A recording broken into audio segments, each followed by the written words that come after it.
Rabbi shrah li sadri wa yassir li amri wahlul 'uqdatam min lisani yafqahu qawli. Subhanaka la ilma lana illa ma 'allamtana innaka antal alimul hakim. Wala haula wala quwwata illa billahil aliyyil azim. Amma ba'd. Yang dimuliakan Tuan Pengerusi dan ahli-ahli jawatan kuasa masjid, yang berbahagia tuan-tuan imam, tuan-tuan Bilal, tuan-tuan guru, ustaz-ustaz, ustazah-ustazah, pemimpin-pemimpin setempat, seterusnya tuan-tuan, perempuan, hadirin, hadirat, muslimin, muslimat yang dirahmati Allah sekalian. Pertama sekali mari kita memanjatkan setinggi-tinggi kesyukuran kepada Allah Subhanahu wa taala kerana pada malam ini Allah masih kekalkan kita dalam keadaan bernyawa. Allah masih kekalkan nikmat-nikmatnya itu kepada kita dan tidak ditariknya balik nikmat itu. Masih dapat kita gunakan untuk membantu kita dalam kehidupan harian kita. Mudah-mudahan kita bersyukur dengan nikmat Allah dengan kita menggunakan nikmat itu di jalan-jalan yang diredai olehnya, supaya kita sentiasa dapat pertambahan nikmat itu daripada Allah Subhanahu wa taala, dan supaya kehidupan kita penuh dengan keberkatan. Kita dapat berkat kerana Allah rahmati nikmat-nikmat yang Allah beri kepada kita itu. Dari nikmat datanglah keberkatan, dari berkat datanglah pahala. Bila dapat pahala maka layaklah kita selamat dalam kehidupan di dunia dan kehidupan di akhirat kelak. Mudah-mudahan, insya-Allah. Baik tuan-tuan, kita sambung lagi pembacaan kita pada muka surat berapa? Kalau tak ingat, pada muka surat 1.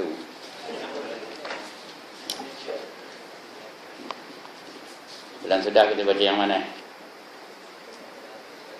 Kalau tidak cepat habis, muka surat 400. Ya, mana? Tak tanda ke? 59. Betul? Nantaklah, betul, salah lah. Saya muka surat berapa? Tak apa. Muka surat 59. Riak kan? Bab yang ke-10 pada menyatakan riak. Kita dah baca dulu separuh daripadanya ya. Iaitu ibadah kita ni dia naik ke langit. Ya, naik ke langit. Yang pertama ditahan di malaikat, diempukkan balik kepada kita yang melakukannya kerana ada beberapa kesalahan. Di langit pertama diempuk balik sebab kita ada mengumpat orang. Yang kuat mengumpat pun kuat. Sampai langit yang kedua diempuk juga, tak lepas daripada malaikat yang kedua tu, iaitu kerana kita ibadah bukan kerana Allah, kita ibadah kerana dunia. Lepas daripada langit yang kedua, sampai langit ketiga. Di langit ketiga ditahan lagi. Ditahan lagi, diempuk balik kepada yang mengamalkannya. Kerana apa? Kerana dia beramal dengan rasa takabur. Nabur bilang, aku lah yang handai sekali, aku lah yang tera sekali, aku lah yang rajin sekali. Takabur dari situ. Maka hal langit ketiga aja lepas. Lepas langit ketiga, pergi langit keempat, diempuk pula oleh malaikat lagi. Kenapa? Dalam ibadahnya itu ada ujub. Apa tu ujub? Heran diri, handai aku ni. Itu ujub ya. Sampai langit keempat je kalau kita ada ujub dalam ibadah kita.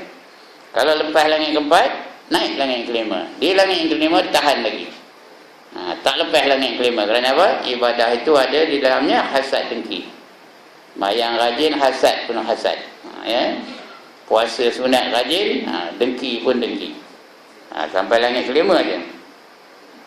Kalau lepas langit kelima pergi langit keenam, diempuk balik kepada langit yang keenam. Dari langit yang keenam tu diempuk pada orang yang beramal gitu. Kenapa? Kerana dia dalam hidup dia mengira dia aja. Dia tak kesian dengan jiran dia. Tak kesian dengan orang yang lapar keliling dia. Tak kesian dengan orang yang menderita dalam kehidupannya. Kalau lepas itu, naik langit yang ketujuh. Itu last punya apa ya. Sampai langit ketujuh, diempuk balik. Kerana dalam ibadahnya itu ada riak. Dan mudah-mudahan kita tak ada mana pun ada itu ya. Baik. Sekarang kita baca bab riak ni ya. Dan bahawasanya riak yang lebih besar riak munafik. Riak yang lebih besar ialah riak orang munafik. Munafik ni artinya dia pura-pura beriman sedangkan dia tidak beriman. Itu namanya munafik. Dalam bahasa Inggeris dipanggil hipokrit. Hipokrit. Yuzhirul Islam wa yubtinul kufra, kata istilah dalam kitab-kitab tua ya. Menzahirkan keislamannya dan menyembunyikan kekufurannya. Di Mekah tak ada munafik. Yang ada munafiknya bila bermula kerajaan Islam di Madinah. Bila ada kerajaan, adalah jawatan. Jadi berubuk jawatan yang ramai munafik ya. Kita hari ni pun ada orang itu jugalah. Sebelum dapat kekuasaan tak ada munafik. Tapi bila dah ada kekuasaan, ramai yang menonjolkan dirinya. Itu munafik. Cuma munafik ni kita tak kenal. Tak boleh tuduh-tuduh kamu munafik, tak boleh. Kerana itu perkara dalam hati. Walau bagaimanapun Allah dah sebut banyak tanda-tanda munafik dalam Al-Quranul Karim. Ya, dalam juzuk suratul Baqarah aja, juzuk pertama tu. Sudah ada cerita tentang munafik. Tentang kafir 2 ayat je. Innal ladzina kafaru sawa'un 'alaihim a anzartahum am lam tunzirhum la yu'minun. Khatamallahu 'ala qulubihim wa 'ala sam'ihim wa 'ala absarihim ghishawah wa lahum 'adzabun 'adzim. Itu je cerita orang kafir. Lepas itu orang munafik saja. Wa minan nasi man yaqulu amanna billahi wa bil yaumil akhir wa ma hum bimu'minin, sampai berapa 19 ayat cerita orang munafik aja. Itu tanda-tandanya Allah sebut dalam Al-Quranul Karim ya. Surah lain pun ada, boleh katakan hampir tiap-tiap surah ada cerita tentang munafik yang diberikan oleh Allah, tanda-tanda mereka yang munafik itu. Ya. Jadi sebab itu bukan kita nak nyuluh orang ni. Kita tahu tanda-tanda itu supaya kita tak termasuk dalam golongan orang-orang yang dipanggil munafik itu. Jadi riak yang paling besar ialah riak munafik, orang munafik. Dengan menzahirkan iman pada ketika hatinya kafir. Badan luarannya macam orang beriman, dia semayang sama dengan kita. Pakai jubah apa saya ni, pakai serban lebih tebal lagi daripada serban saya. Ya. Cakap pun elok aja, tunduk aja, wirid pun bukan main kuat, terangkat ponggongnya kalau dia tahlil bergoyor masjid ni. Itu pokoknya dalam hatinya tak beriman. Dengan tujuan dia untuk menghancurkan Islam, bukan untuk meninggikan syiar Islam, untuk menghancurkan Islam. Zaman Nabi sampai buat masjid pun ada ya. Orang Nabi ni buat masjid. Sampai diperintahkan bakar masjid tu, ataupun dimusnahkan masjid tu. Masjid Dirar namanya. Itu orang munafik. Maka ini lebih besar daripada syirik yang nyata. Syirik yang nyata tu nyatalah terang. Syirik tu artinya menyekutukan Allah. Orang syirik ni terang, nampak kita. Syirik jali tu terang benar. Dia nyembah patung, nyembah matahari, nyembah lembu, nyembah apa? Nyembah pokok besar dan sebagainya. Itu syirik jali namanya. Yang tak terang ni, yang tak berapa nampak ni, syirik khafi namanya. Syirik khafi, syirik yang tersembunyi. Tapi masih lagi ada tanda-tandanya. Masih lagi boleh kita kesan dalam kitab-kitab tauhid, boleh kita kesan yang syirik khafi ni. Tapi munafik ni tak boleh kesan langsung sebab dia rupa kita macam kita ni, kerana dia luarannya macam orang Islam biasa. Cuma dalamannya ni dia tidak beriman. Itu yang pertama tadi. Yang kedua riak. Ini jenis riak ni tadi jenis yang kedua. Yang kedua riak dengan ibadah yang wajib. Seperti mereka yang sembahyang zuhur ia di hadapan orang lain. Jika ia bersunyi seorang diri, nescaya tiada sembahyang dia. Kalau orang ramai bukan main rajinnya, hendaknya orang besar datang ya, rajin benar dia, awal dia kena datang, nyengit aja kepiah ni. Tahu? Nyengit aja kepiah ni. Piah tinggi betul nyengit aja. Untuk gelap pula namanya. Gelap dengan piah tinggi tu. Nyengit semayang bukan main hebat ya. Dia masih itulah dia azan, masih itulah dia qamat, masih itulah dia menonjolkan diri dia. Tapi kalau seorang ni aja tak siok nak semayang, lantak le orang azan, lantak le orang apa? Bang sekuat-kuat. Dia buat tak tahu je kalau dia seorang di rumah. Itu syirik dengan ibadah. Bukan syirik ni, riak kerana ibadah yang wajib ya. Begitulah. Itu yang kedua. Yang ketiga iaitu yang lebih kecil, bahawa tiada riak ia dengan fardu, bahkan riak ia dengan ibadah yang sunat. Dia riak dengan ibadah yang sunat.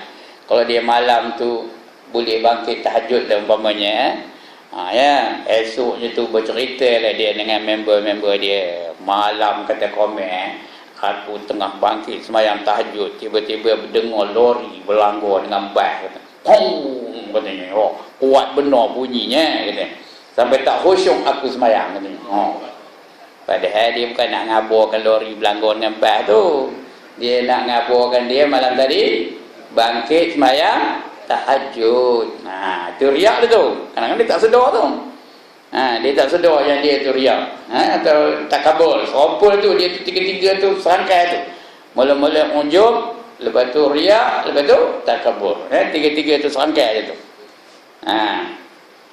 Jadi dia riak dengan ibadah yang sunat.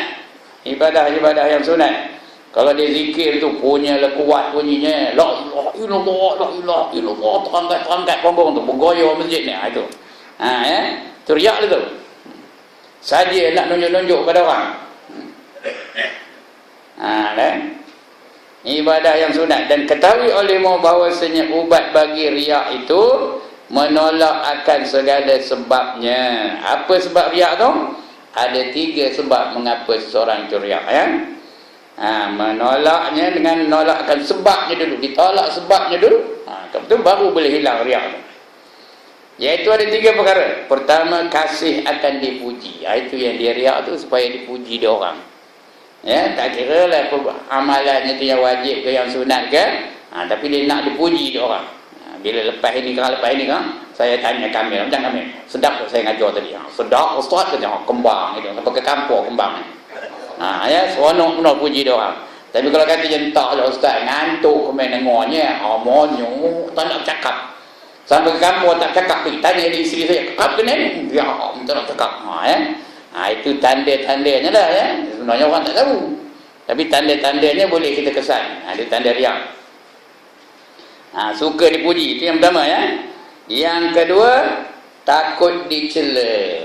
Takut dicela dia orang. Itu sebab dia mencari tajuk-tajuk yang hebat-hebat je.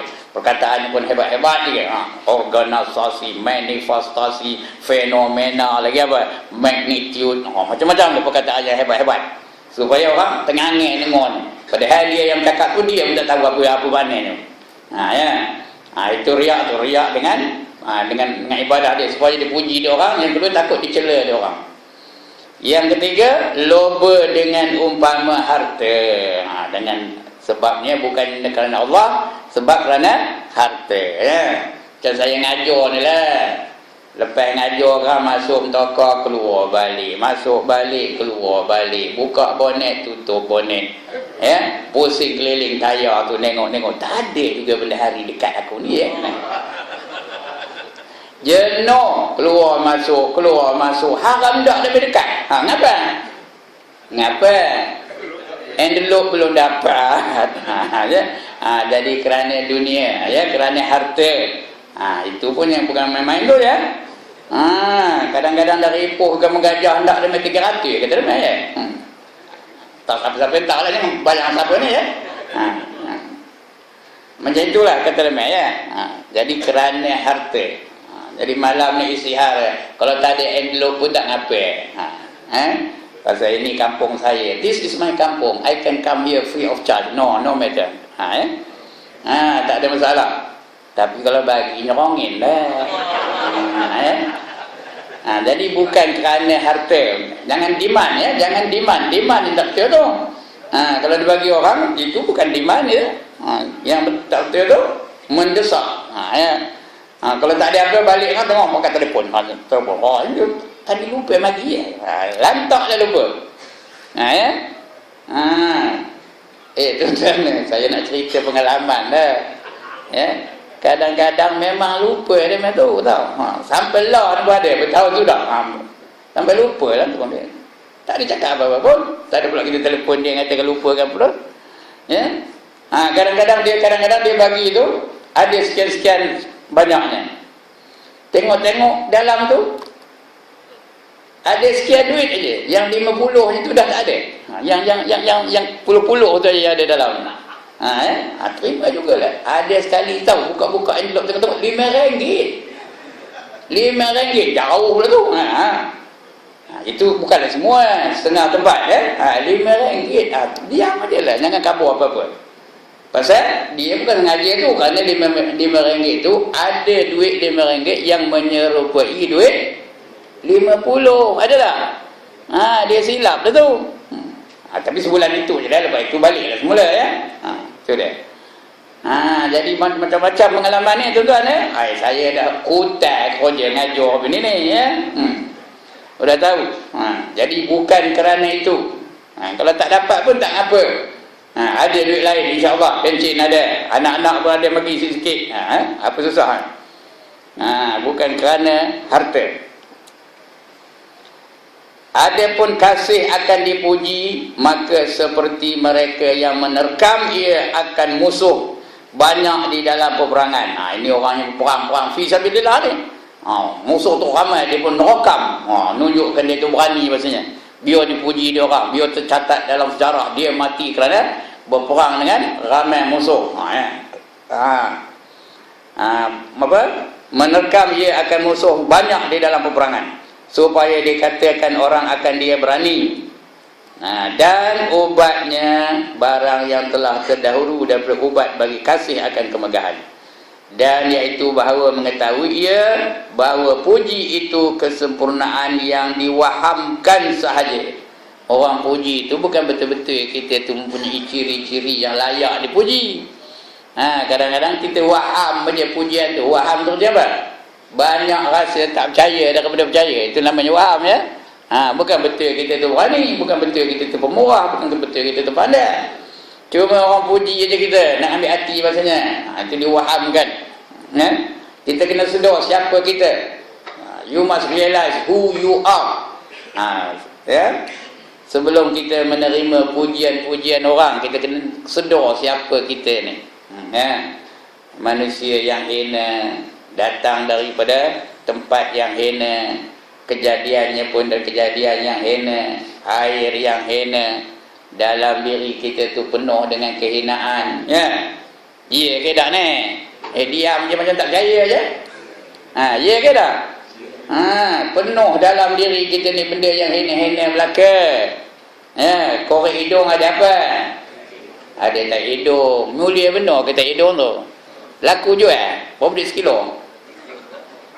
Bangkit pagi tidur kisah mata ada apa? Tai mata berapa duit sekilo harganya tai mata? Korek telinga ada apa? Tai telinga. Nyerongin nampak apa? Nampak tai gigi kuning nak jual benda ya. Warna emas pula tu. Mahal benar ke? Dalam perut ada apa? Ada tai tungnya tu bawa sana kemari, ngajar bawa, belajar bawa, pejabat bawa. Bawa tong tai ke sana kemari. Mulia ke nak? Jadi kalau kita sedar kita ni hina, kejadian hina, asal hina, nanti bila mati jadi apa?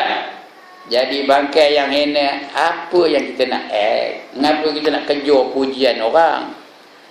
Yang pentingnya pujian dari Allah Ta'ala. Itu yang penting ya. Tapi ada tak manusia dia hidup dia sentiasa nak mengejar pujian orang ramai? Ada ya. Itu macam-macam dilakukannya dalam hidup tu. Dia buat benda-benda yang ganjil-ganjil supaya dia masyhur, supaya dipuji oleh orang. Jadi macam-macam dia buat kejahatan, perbuatan-perbuatan yang ganjil-ganjil dalam hidupnya. Ya. Dan ubatnya barang yang telah terdahulu pada ubat bagi kasih akan kemegahan, iaitu bahawa mengetahui ia bahawa akan puji itu kesempurnaan yang diwahamkan saja. Bukan betul-betul kita wahamkan saja sifat yang dipuji itu. Tiada ada kesempurnaan yang sebenarnya. maka tiada ada faedah baginya bahagian rugi semata-mata. Dan lagi ubatnya mengetahui bahawa ia akan dicerca oleh Allah Ta'ala pada hari kiamat. Dan siksanya, diriwayatkan bahawasanya orang yang riak itu diseru akan dia pada hari kiamat dengan 4 nama. Ini nama orang yang riak, ya. Yang pertama apa namanya? Ya murai. Satu, murai yang menunjuk-nunjuk, ya. Lagi ya rawi namanya, orang yang menunjuk-nunjuk gitu. Ya fajir tu bang, orang yang berdosa, orang yang jahat, orang fajir. Lagi ya khasir tu kerja apa? Wahai yang rugi. Wahai yang rugi, ya. Izhab faqad ajraka mimman amilta lahu fala ajrolaka indana. Apa artinya? Tengok maknanya sebelah buku surat 60. Hai orang yang riak, ya murai tadi, ya. Hai orang yang sesat, ya ghawi tadi, ya. Hai orang yang jahat, yang fajir tadi. Lagi satu, hai yang rugi. Yang rugi tu apa? Ya khasir, ya. Itu 4 nama bagi orang yang riak. Pertama orang yang riak, kedua orang yang sesat, ketiga orang yang jahat, keempat orang yang rugi. Semua nama-nama yang buruk belakang, ya. Nak yang mana, tuan-tuan? Yang mana nak? Nak sesat ke, nak riak ke, nak rugi ke, nak jahat? Mana nak? Mana pun tak ada, ya. Apa katanya? Itu seruan baru tu. Hai orang yang rugi, pergi olehmu, ambil olehmu akan pahala engkau daripada mereka yang beramal engkau kerananya. Kalau kita semayang, nunjuk pada siapa? Nunjuk pada siapa? Kamu minta pahala dari dia. Apa nak dia bagi katanya? Dia pun teruk. Boleh ke dia bagi kita pahala? Kita semayang, nunjuk-nunjuk pada mufti umpamanya. Dia mula-mula cadang nak baca inna ataina je. Tengok belakang mufti ada. Allah, ini baca inna ataina tak standard ni, ya. Dia pun tukar baca surah Yasin dari mula sampai habis. Di akhirat besok dia minta pahala. Pergi minta pahala daripada mufti yang kamu nak tengok, nak tunjukkan ibadah kamu kepadanya. Apa yang nak dibagikannya? Dia pun teruk jawabnya, ya. Dia kena soal dia tu. Kena soal juga. Apa yang nak dibagikannya? Jadi itu dia. Apa faedahnya kita nunjuk-nunjuk kepada orang? Ya. Maka tiada ada pahala bagi engkau di sisi kami. Kamu tak ada. Dari kami tak ada pahala. Kamu tak pahala, minta kepada orang yang kamu tunjuk dulu. Kamu nak tunjuk kepada siapa? Minta kepada dia, ya. Apabila mengetahui ia akan siksa Allah dan cercanya kerana riak itu, nescaya mudah atasnya meninggalkan riak kerana suka dipuji manusia itu. Kita dah tahu tak ada apa faedahnya dia puji dia orang, ya. Kalau tuan-tuan puji yang lepas ini kan, apa faedah saya? Kalau sekali puji bagi RM10 boleh tahan dah. Ini apa ni dah? Ya, ustaz ngajar sedap benar kata. Buat kembang hidung, sakit hidung sampai ke kampung. Ganti kalau cara dipuji, ya. Tuan-tuan pujilah. Ya, kerana cerca Allah itu lebih teruk daripada cerca manusia. Manusia lantaklah cerca, lantaklah kata apa pun. Tak ada mudarat bagi kita dikata dia orang, lantaklah kata. Saya ni jenuh kata dia orang daripada dulu sampai sekarang ni. Ada je orang kata. Ya? Mana belajarnya? Dia bukan ustaz, dia cikgu. Mana dia belajarnya? Ngajar macam alim benar, pakai jawab, pakai sorban macam orang alim. Padahal ilmu apa tak ada. Bukan saya tak dengar tu, lantak lah apa dia dah. Bulu roma pun tak jatuh, lantak lah. Saya melibatkan diri dalam gerakan dakwah ni dah berapa puluh tahun dah. Daripada zaman Arkam tu. Tuan-tuan tahu ke saya dulu Arkam? Dikata dia memang sesat lah, apalah, apa pun dah. Tak ada apa yang berkenaan. Bulu roma pun tak jatuh. Jadi yang kita takut ni murka Allah Ta'ala, bukan murka manusia, ya. Manusia nak kata-katalah, siapa nak kata. Lantaklah, tak ada masalah. Dia kata orang tu malahan untung lagi orang yang kena kata tu daripada dipuji. Kalau orang kata saya untung tak orang kena kata tu? Untung abang. Segala pahala ibadahnya dapat kepada orang yang kena kata. Dan segala dosa orang yang kena kata tu pindah kepada orang yang mengata. Jadi nak kata nak. You kata dia orang, jangan marah. Malahan seronok tu kalau kata dia orang. Itu sebab ada seorang ulama namanya Hasan Basri. Kalau dia tahu ada orang ngumpat dia, dia pun cari satu bakul dikutipnya buah-buahan. Apple 5 lah dikutipnya buah-buahan, masuk dalam bakul, dia hadiahnya kepada orang yang mengumpat dia tu. Bila ditanya, mengapa kamu hadiah tu dah dia mengumpat kamu hadiah pula tak? Apa jawab dia? Dia telah memberi aku sesuatu yang aku tak dapat memberi balik kepadanya. Jadi aku hadiahkan buah-buahan ni sebakul baginya. Ya. Kenapa? Dia tahu faedah kalau orang mengumpat dia, faedah kalau orang mencerca dia, faedah kalau orang mengata dia. Itu dia kerana dia ulama besar. Hasan Basri ni ulama besar zaman itu ya. Baik.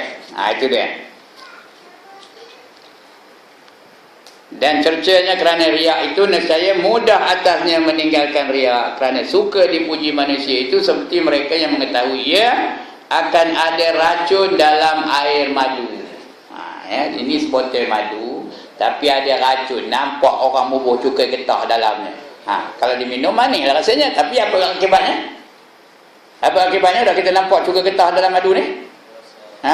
Tumpah bila minumnya ya. Rasa sedap, tapi apa sudahnya? Tumpah. Tahu tumpah? Tak tahu sajalah. Kalau minum juga bingung ke cerodik? Cerodik. Dah tahu racun. Minum juga. Cerodik lagi ya. Itu dia.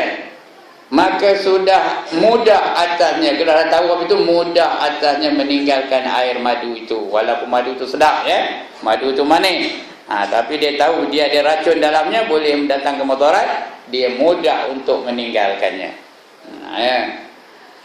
Yang boleh buat juga itu kerana dia tak perasan ataupun tak tahu ataupun saja-saja menempah kebinasaan. Sedangkan dalam Islam tak boleh sengaja-sengaja menempahkan kemudaratan. Tak boleh ya. Wala tulqu bi aidikum ila tahlukah, kata Allah Al-Quran ya. Jangan kamu campakkan diri kamu ke dalam kebinasaan. Bersalahan mereka yang tiada mengetahui ia akan racun di dalamnya, maka tertipu ia dan minum ia akan dia, maka binasa ia. Kalau dia tak tahu, dia minumlah.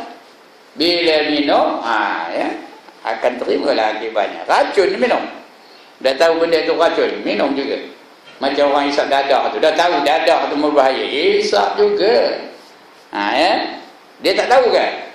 Siapa isap dadah, dia tak tahu dadah tu berbahaya, angkat tangan. Dia tak tahu, semua tahu, tapi buat juga. Mengapa? Kerana dia tak boleh berfikir dengan waras. Dia tak gunakan otaknya betul-betul.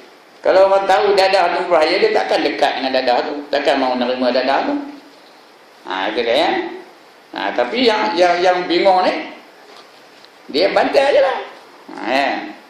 Itu sebab hari ini kadang-kadang banyak kita heran dengan manusia hari ini.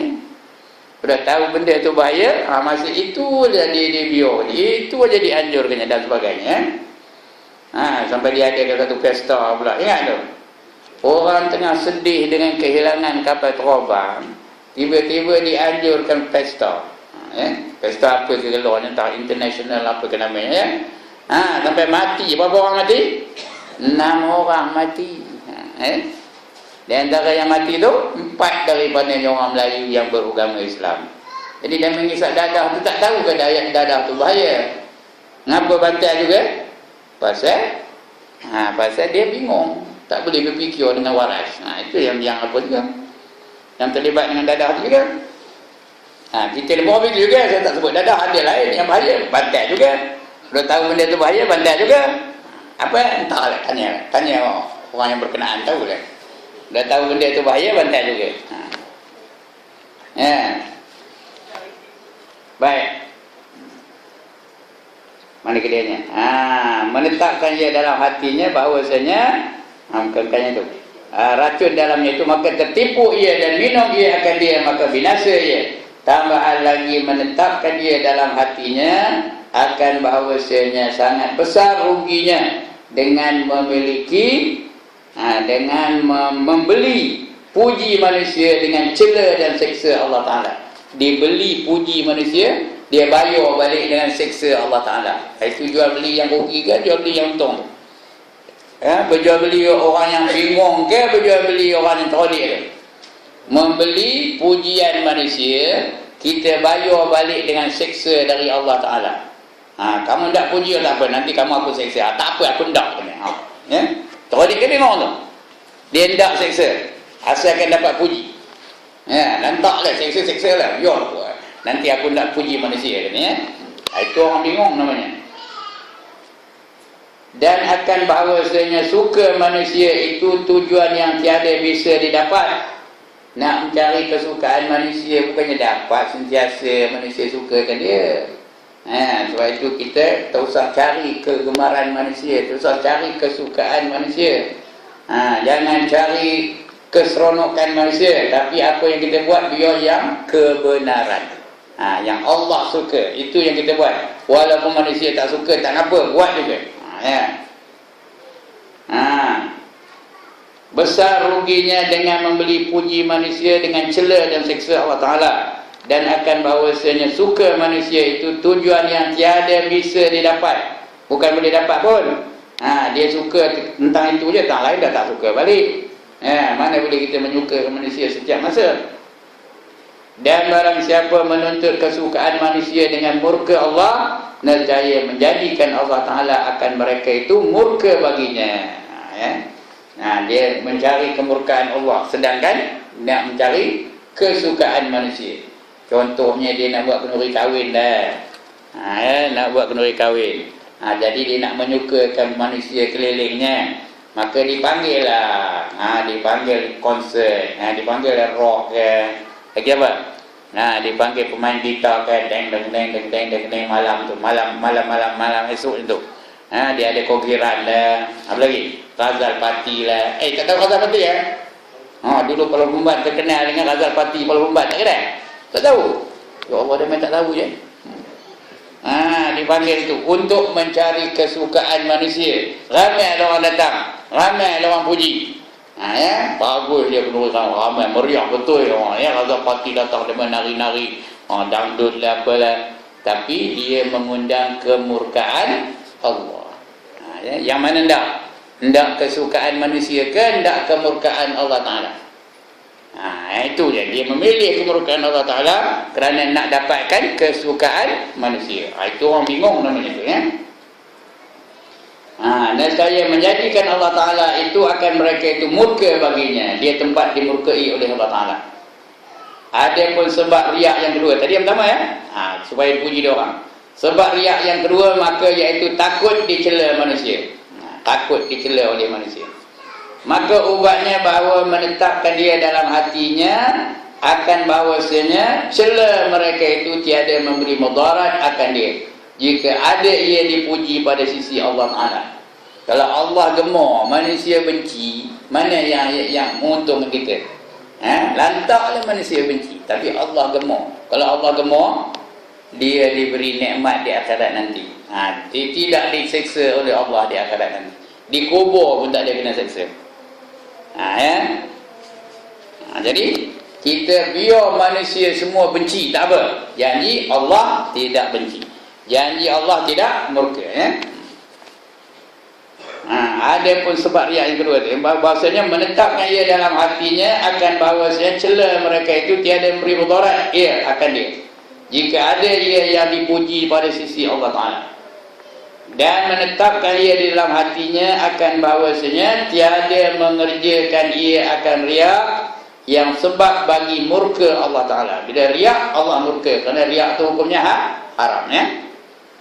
Bila riak, Allah murka. Manusia boleh jadi suka, boleh seronok dengan dia, walaupun dia riak tetapi Allah murka kerana takut akan cela makhluk yang tiada memberi mudarat. Kita menerima murka Allah Ta'ala tak apa. Makhluk nak marah-marah lah, Makhluk dia nak mencari kerelaan makhluk, mengundang kemurkaan Allah Ta'ala. Itu kerja orang bingung namanya dia.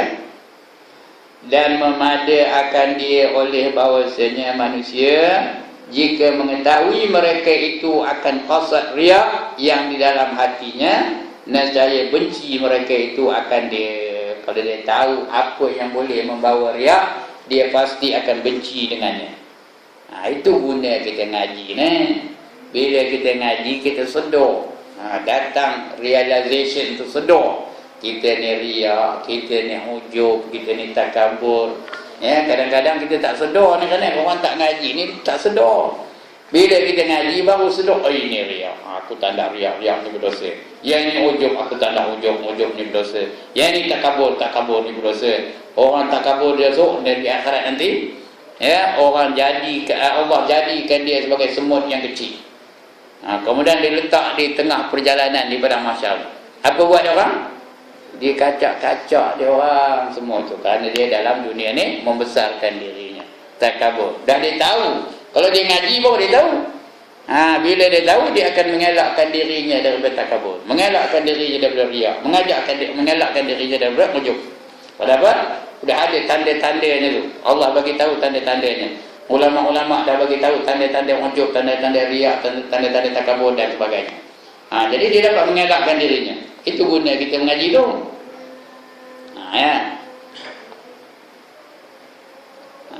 Dan memada akan dia bahawasanya manusia jika mengetahui mereka itu akan qasad riak yang di dalam hatinya, nescaya benci mereka itu akan dia. Tak ada dia riak lagi. Dan bahawasanya riaknya itu tak dapat tiada nyata ia bagi manusia, sama ada segera atau lambat. Kalau dia riak, orang tahu. Walaupun dia tak khabar, walaupun orang tak sebut, tapi orang tahu. Orang boleh kesan orang ni riak, orang ni takabur, orang ni ujub. Orang boleh kesan. Diri dia tahulah. Tapi yang paling bahaya, takut dia tak sedar yang dia tu riak. Dia tak sedar yang dia tu ujub. Dia tak sedar yang dia tu takabur. Itu cukup bahaya. Mengapa dia tak sedar? Kerana dia tak ada mengaji. Dia tak tahu. Dia rasa dia berbuat baik. Dia ditutupi oleh syaitan segala perbuatannya itu, lalu dia menyangka dia berbuat baik. Afaman zuyyina lahu su'u amalihi fara'ahu hasanah. Apakah kamu tak nampak syaitan perhiasi perbuatan-perbuatannya, lalu dia menyangka dia berbuat baik. Ramai orang ini, terutama ahli-ahli sukan, ahli-ahli seni, dia rasa buat baik, berjuang untuk negara, berkhidmat untuk negara, ya. Dapat pingat lepas tu, masyhurkan nama Malaysia, ya. Dia libatkan diri dengan sukan. Sukannya apa? Terjun dari papan anjal, Olimpik, menang lah tu, dapat pingat emas. Negara masyhur, ya. Dari Malaysia. Siapa? Ibrahim Istar dari Malaysia dapat pingat emas, ya. Acaranya apa? Terjun dari papan anjal. Dia terjun pakai jubah kan? Dia rasa dia berkhidmat untuk negara. Dia rasa dia telah berkhidmat untuk bangsa, untuk agama dan sebagainya. Ya. Lepas itu dia dapat imbahan. Betul, dalam dunia ni ada imbahan. Kalau kita boleh menang di peringkat Olimpik, imbahannya 60,000 tahu dari kerajaan. 60,000 ringgit Malaysia. Di samping iklan berjuta-juta boleh dapat. Tapi dia tak sedar bahawa syaitan sedang memperdayakan dia. Dia rasa dia buat baik. Tapi padahal dia dapat kemurkaan Allah Ta'ala. Yang ni banyak orang-orang ramai tak sedar ni. Sebab tu bila kita ngaji, kita sedar lah, ya, bahawa jangan mengundang keredaan manusia dengan harga kemurkaan Allah Ta'ala. Jadi lambat ke segera ke, akhirnya dia tahu itu, ya. Manusia pun tahu yang dia tu ada ujub, ada riak, ada takabur dan sebagainya. Maka murka mereka itu dan mencela mereka itu akan dia. Dan jika ada ia mengerjakan ibadat dengan ikhlas, nescaya Allah Ta'ala zahir akan ikhlasnya itu bagi manusia. Manusia lain pun tahu yang dia ikhlas dalam ibadahnya. Lambat laun mesti manusia tahu, ya. Maka kasih mereka itu akan dia seperti kasih Allah Ta'ala akan dia. Maka mendapat ia akan dua puji, puji Allah dan puji makhluk. Ada tak orang dapat dua puji sekarang? Ikhlas semata-mata kerana Allah, ya? Dia beribadah kerana Allah betul-betul. Sekarang ni orang sanjung dia. Ada tak orang begitu? Orang sanjung dia di samping Allah juga menyanjungi dia. Ada tak orang begitu? Tak nampak ke? Tak tahu siapa orang ni? Jangan ramai. Bukan seorang dua tu, ramai apa betul ya? Di antaranya Tuan Guru Nik Abdul Aziz. Dia bukannya manusia, bukannya Allah aja puji dia. Manusia pun sanjung dia. Kemana pergi tengok ya tak? Kemana pergi orang sambut dia, orang pimpin dia, orang papah dia. Kenapa? Keikhlasannya dari dulu lagi. Kalau nak kaya, dah lama dah kayanya. Dia berapa puluh tahun dia jadi Menteri Besar Kelantan tu. Kalau di Songlapnya tak usah banyak lah ya. RM100 sehari jadilah. Kaya lah kan. Tuan-tuan tahu dah dia balik ke rumah kotak pejabat pun tak pernah bawa balik tau. Kotak pejabat tu tak ada bawa balik, tinggal di pejabat juga. Dia kegunaan pejabat. Pen pejabat tak pernah bawa balik. Kalau dia nak nulis, pen dia sendiri ditulisnya. Begitulah amanahnya dia. Sehingga orang puji dia. Allah dah tentu dah puji dia, insya-Allah ya. Jadi puji manusia pun dapat, puji Allah pun dapat. Nak ke tak nak? Atas buat apa dia tu. Jadi kan tentu dia hidup lagi, bukan mati dia. Tapi yang ada tujuan, tengok apa jadi sekarang ni. Apa jadi sekarang? Ada tujuan nak jadi Menteri Besar Selangor. Tak dapat, apa dah? Tak tahu. Tahu ke tak tahu ni? Tahu dah lah. Apa jadi sekarang ni? Pasal ada ulterior motif, kata dia orang putih ya. Ada tujuan-tujuan yang terselit. Maka nampak kita macam mana dia punya apa? Dia punya tindakan. Dan akhirnya Allah balas di dunia ni pun. Di akhirat besok wallahu alam ya. Ada pun sebab yang ketiga. Jadi yang kedua ya, yang ketiga bagi riak itu maka iaitu tamak. Tamak ni apa? Kemaruk. Kemaruk dengan harta dunia, kemaruk dengan pujian, kemaruk dengan kemasyhuran dan sebagainya. Itu ketiga tamak. Dan ubatnya bahawa mengetahui ia akan bahawasanya barang yang tamak ia akan dia seperti harta benda, pekerjaan yang diwahamkan saja. Bukan tentu dapat. Dia tamakkan harta tu. Tamakkan kedudukan, tamakkan pangkat, tentu dapat kan? Kadang-kadang tak dapat. Macam sahabat kita tadi lah ya. Tamakkan pangkat itu langsung tak dapat memang dari. Kena apa pun dah. Masuk geng songkok tinggi pun tak terima dia kan? Iya ke tak ni? Apa jawatan dia dalam kumpulan bersongkok tinggi? Apa dah? Buat jati tak jadi. Macam-macam kan? Itu sebut dia. Ya. Coba kalau dia berjuang betul-betul di jalan Allah, ya, tak ada langsung ulterior motif. Sampai sekarang ni, ya, tak tahu kenapa ya. Itu tamak dia. Bukan dapat pun. Tiada tentu mendapat ia akan dia sekalipun riak ia.